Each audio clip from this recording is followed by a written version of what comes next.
Assalamualaikum warahmatullahi wabarakatuh. Kembali lagi di channel Bang Bahas.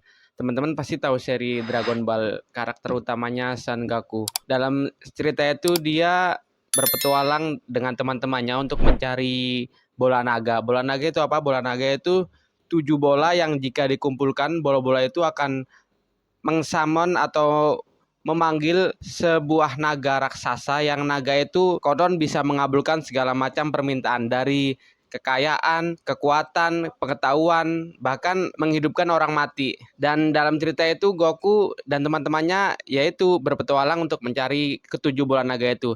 Dan tentu saja karena bola naga itu diceritakan memiliki kekuatan yang maha dahsyat, yang luar biasa, maka bukan hanya Goku yang mencari bola naga itu, banyak orang-orang di seluruh penjuru dunia dalam latar Dragon Ball ini juga ikut mencari bola naga itu untuk mendapatkan keinginannya masing-masing. Dan Goku tidak jarang berkonfrontasi dengan orang-orang lain yang juga berkeinginan untuk mendapatkan bola naga itu. Dari manusia biasa sampai alien, bahkan musuh-musuh yang kekuatannya di luar nalar.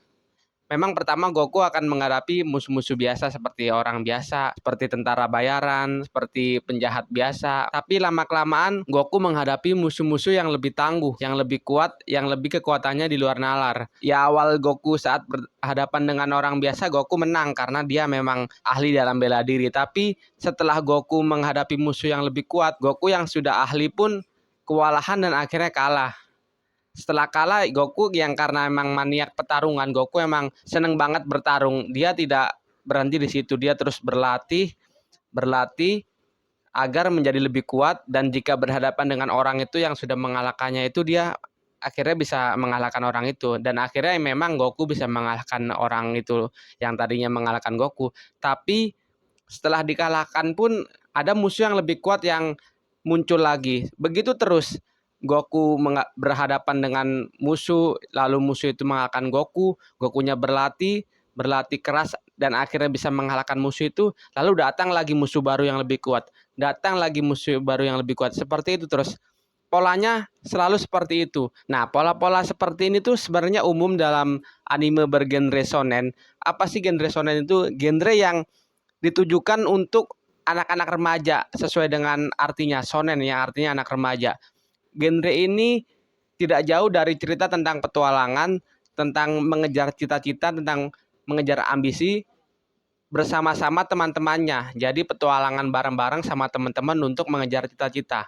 Kita bisa lihat genre seperti ini juga di seri Naruto, di mana dia bercita-cita ingin menjadi Hokage. Maka dia berusaha keras untuk menggapai cita-cita itu. Sama seperti One Piece, si Luffy bercita-cita untuk menjadi Raja Bajak Laut. Dia dan teman-temannya berpetualang untuk menggapai cita-cita itu. Itulah genre shonen, genre yang ditujukan untuk remaja. Yang ceritanya seputar petualangan, persahabatan, pengejaran cita-cita, dan lain-lain. Hal-hal yang berkaitan dengan remaja lah yang menggugah semangat anak-anak remaja. Selain cerita tentang petualangan, dalam genre ini juga ada hal yang identik, yaitu tentang musuh yang akhirnya nanti di episode-episode selanjutnya akan menjadi teman. Jadi saat awal Goku berhadapan dengan Yamcha, dia kan awalnya musuh Yamcha. Dan lama-kelamaan di berjalannya episode, Goku dan Yamcha akhirnya berteman. Sama dengan Piccolo juga. Awalnya juga Goku bertarung berhadapan dengan Piccolo. Akhirnya Piccolo kalah. Di episode selanjutnya Piccolo akhirnya menjadi teman. Polanya seperti itu. Yang tadinya musuh di episode yang akan datang bisa jadi teman. Bisa jadi mereka bertarung bersama. Nah, pola seperti ini dan plot yang seperti ini itu memang dikhususkan untuk remaja. Tapi saya ngerti tentang plot dan cerita dan pola seperti ini tuh baru dewasa di umur segini. Waktu dulu remaja tuh nontonnya cuma sekedar nonton aja, cuma menikmati serinya aja, nggak ngerti tentang plotnya, nggak ngerti tentang temanya, tentang apa yang ingin disampaikan genre ini. Dan akhirnya baru tahu setelah dewasa seperti ini. Tadi saya sebutkan kalau genre ini ditujukan untuk remaja, tapi sebenarnya genre ini relate juga untuk kita-kita yang sudah dewasa, yang sudah beranjak melewati masa-masa remaja. Seperti tadi, salah satu ciri-cirinya, dia bertema tentang petualangan, di mana petualangan itu digambarkan karakter utamanya terus berproses dari yang tidak bisa apa-apa, lalu dihadapkan dengan kenyataan bahwa si karakter utama itu tidak berdaya, lalu mau tidak mau karakter utamanya itu harus berkembang untuk menghadapi hal yang menghalangi dirinya untuk melanjutkan petualangannya. Seperti itu terus. Perkembangan itu yang ditonjolkan dalam genre ini. Goku yang awalnya hanya bisa pukul dan menendang, akhirnya lama-kelamaan bisa terbang, bisa menaiki awan kinton, lalu bisa kamehameha. Sama halnya seperti Naruto yang awalnya hanya ninja biasa yang menggunakan kunai dan shuriken pun nggak jago. Akhirnya dia berkembang, dia berlatih, dia berguru, lalu lama-kelamaan Naruto menguasai jurus bayangan. Dari jurus bayangan Naruto menjadi sedikit lebih kuat, tapi dihadapkan dengan kenyataan lagi bahwa musuh yang datang nanti akan lebih kuat.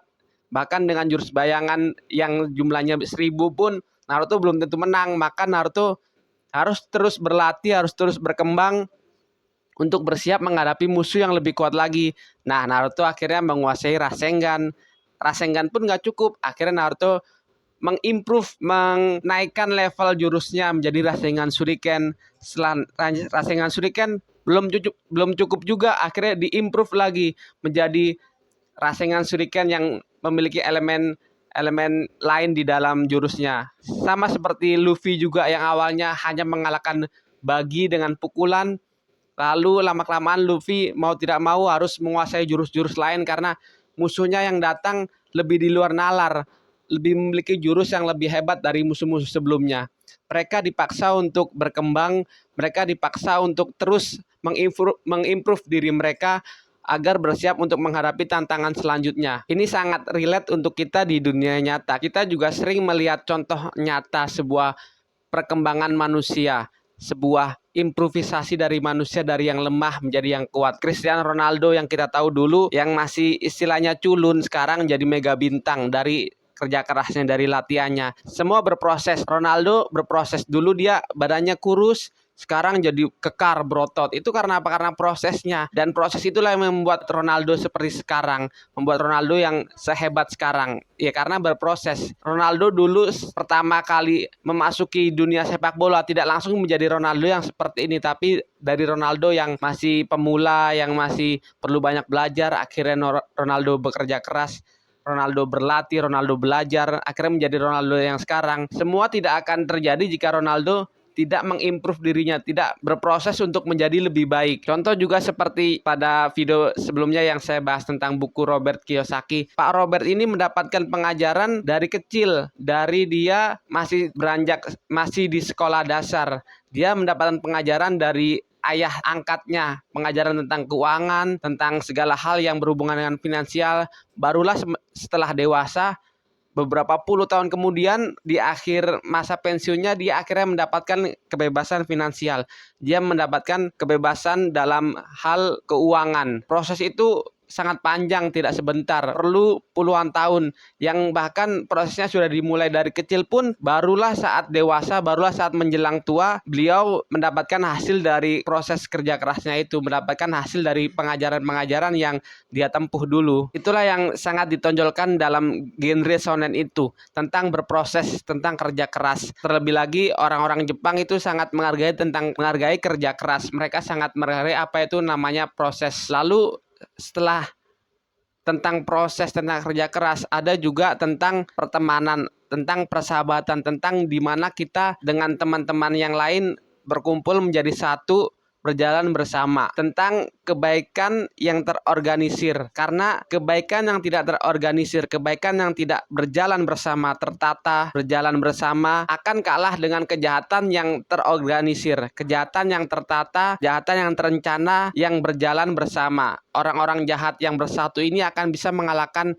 kebaikan yang hanya satu orang saja, kebaikan yang hanya tunggal. Indonesia tidak akan bisa merdeka jika hanya Bung Karno yang menggerakkan. Indonesia bisa merdeka karena Bung Karno bersatu dengan Bung Hatta, bersatu dengan para pendiri-pendiri lainnya, menjadi satu dalam sebuah organisasi, menjadi satu dalam satu kesatuan, bekerja sama untuk memerdekakan Indonesia. Dan dengan itulah tujuan akan lebih mudah tercapai. Itulah yang juga ditonjolkan dalam genre ini, bahwa dalam mencapai tujuan bersama lebih baik, bersama lebih mudah untuk menggapai tujuan. Dan yang ketiga yang juga ditonjolkan dalam genre ini, banyak dari musuh-musuh yang dihadapin para karakter utama ini pada akhirnya nanti akan menjadi teman. Contoh seperti tadi Yamcha, musuh pertamanya Goku yang akhirnya menjadi teman. Lalu ada Vegeta, musuhnya Goku juga yang akhirnya menjadi teman. Ada Gaara, musuhnya Naruto yang akan menjadi teman juga. Lalu banyak deh contohnya. Kalian bisa sebutkan banyak